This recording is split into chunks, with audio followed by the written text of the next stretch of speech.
Probably our most common questions when a customer comes in is, how do I do the deductible? How do I pay a deductible? Do I have to pay a deductible?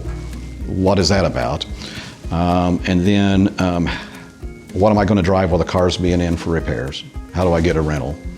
And then, how do I even start this? It's many customers who have not been in a wreck before, have not went through this process, don't even know where to begin. So that's why it's important to make sure you're safe, make sure your loved ones are safe, get the car somewhere, call the insurance company right away and start that claim process. And then we can write an estimate for you or help you navigate that process, but you've got to get an insurance company involved if an insurance company is going to pay for it. And that's a process that confuses a lot of people, how to do that.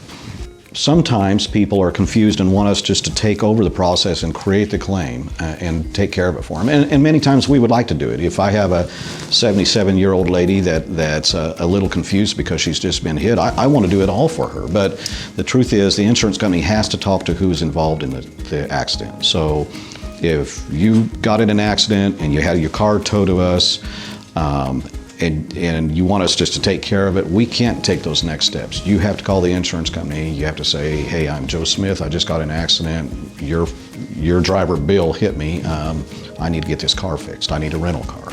You have to do that. We can't do that for you. But we can also print an estimate while you're doing that. Another area that gets confusing for people is who pays the bill and how deductibles work and things like that. And it's a pretty big deal because it's not like an oil change. It's not $50. If you get your car in a pretty serious wreck, it could be $5,000 to $10,000, a lot of damage. So it's a lot of money.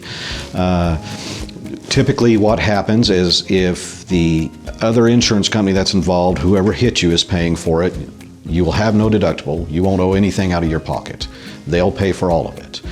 Many times they'll initially send the first check to you, the first payment to you, and then when we get the car in the shop and we disassemble it, we find additional damage, they usually pay us for that additional damage. That's common in the industry. Sometimes insurance companies will send the body shop the first check. Some insurance companies, even though customers say they want the payment to come right here because they don't want to deal with that money, they still get the check. So if you get in a wreck and whichever insurance company is fixing it, you probably ought to be looking for that first initial check because it's probably going to come to you.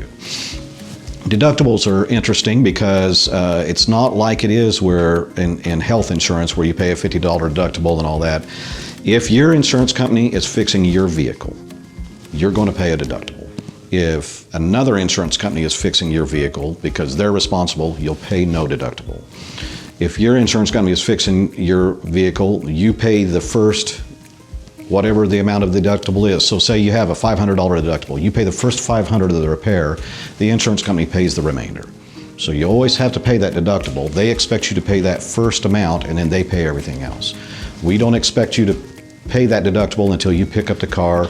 We give you our final paperwork, our guarantee and everything, and then you pay the deductible, give us that first insurance check if you have it, and then we take care of the rest.